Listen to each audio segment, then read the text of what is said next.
Hi, you guys. I'm here to talk about goals, setting and achieving your goals. And we've talked a little bit about this before, some of these things that I'm going to share with you, but I figured that it would be easiest if I just broke it down into small little videos that you could follow along with at your own pace and come back to whenever you want to.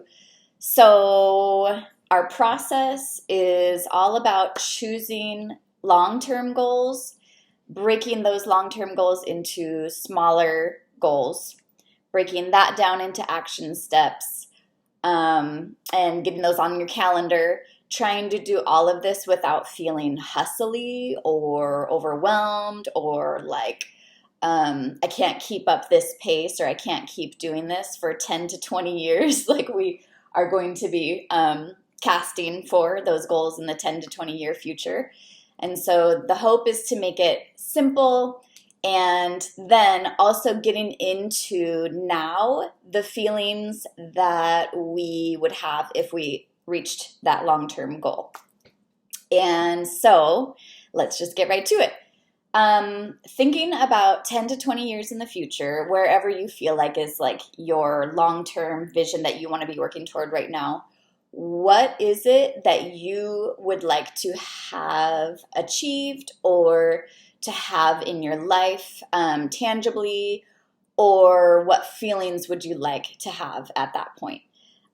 So for me, I kept it really simple and really basic. So in 10 to 20 years, want to be married. I want to own a home that I love, and I want to feel happiness and joy and contentment and enoughness and abundant. Abundant is my big word right now. That will come up later on too. So those are the feelings I want. Those are the things I want to have. A happy relationship and a home where I feel like I am comfortable and stable. Oh, and I forgot, of course, I want to have a thriving business along with that. So relationship, home, and business. I already have family, a child, and so I don't have that in the mix because she will already be here, right? So now I have that long-term vision. What I then need to do is break those things down into smaller goals. Okay, so my bigger goals, goal 1, goal 2, and goal 3, like my result right here, is joy, happiness, and having reached those things. So goal number 1 would be to buy a home that I love. Goal number 2 would be to have a thriving business and having it work in every single way that I want it to and work perfectly for me.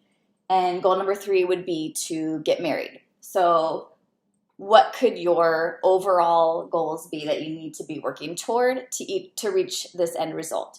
This end result, for me, is a feeling.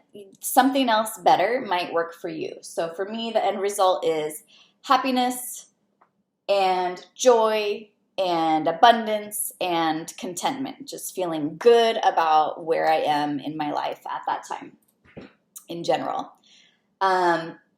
So this is something that we'll be working on feeling now, along with working towards our goals. Okay, so what is your goal number 1? What's your goal number 2? What's your goal number 3?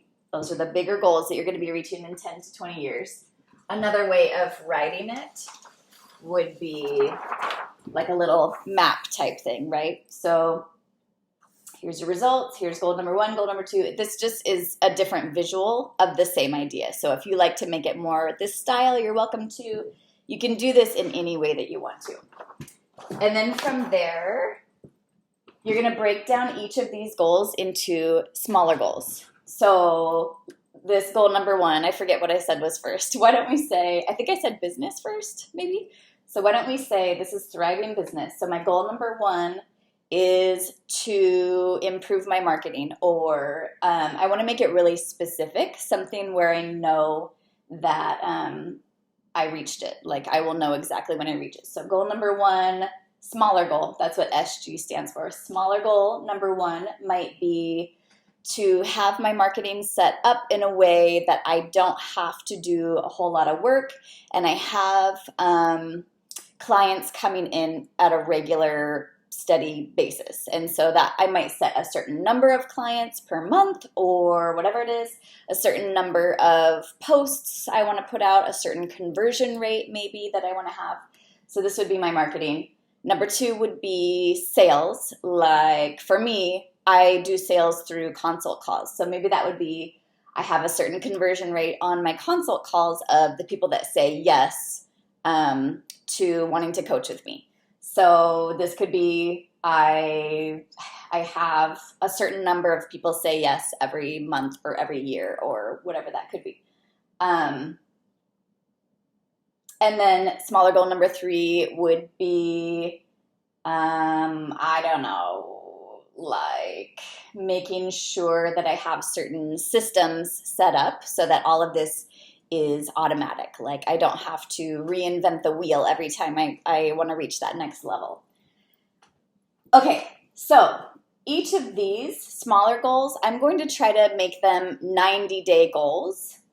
And you can really set this up into whatever time frame you want to. I like 3-month goals because it's something where I have 3 months to work towards it, so I can break it down by month to reach it, and then it will overall help me with this ultimate bigger goal right here. It doesn't necessarily mean I will reach this bigger goal at the end of these 3 90-day goals, but it's working towards this in a really tangible, these are my steps, this is how I'm going about it kind of way.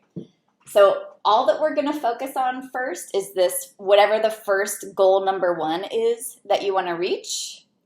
And then you are going to pick one of these smaller goals that you decide will help you reach this bigger goal.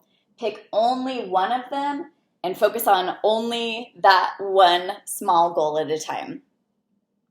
If you think about this as just taking actual steps forward, I think you guys have heard me say this before, where you have multiple goals or more than one thing that you're working toward, then imagine you're actually walking toward each of those things, and imagine taking one step toward each one and how fragmented your energy and your time is that way, and how you're not making very much progress towards each of those things. And then imagine you have only one focus, only one thing you're walking toward. And instead of taking 20 steps toward 20 random different things, you're going to take 20 steps toward that one thing. Just think of how much farther you'll get toward that, and how much more efficient you're going to get in the process of focusing on just that one thing. You're going to get really good at that one thing. And then it's hopefully a little more on automatic before you move on to your next goal. So you reach this first smaller goal within whatever time frame you set, and then you're going to move on to the next smaller goal. Okay, so we're working toward this one thing first, this goal number 1. After all of that is reached, you'll work towards goal number 2. Now, sometimes we might want to focus on business and relationship at the same time, and there's, of course, nothing wrong with that. So you just figure out how you are going to work on both of those together. Like for me, business is all I focus on during business hours.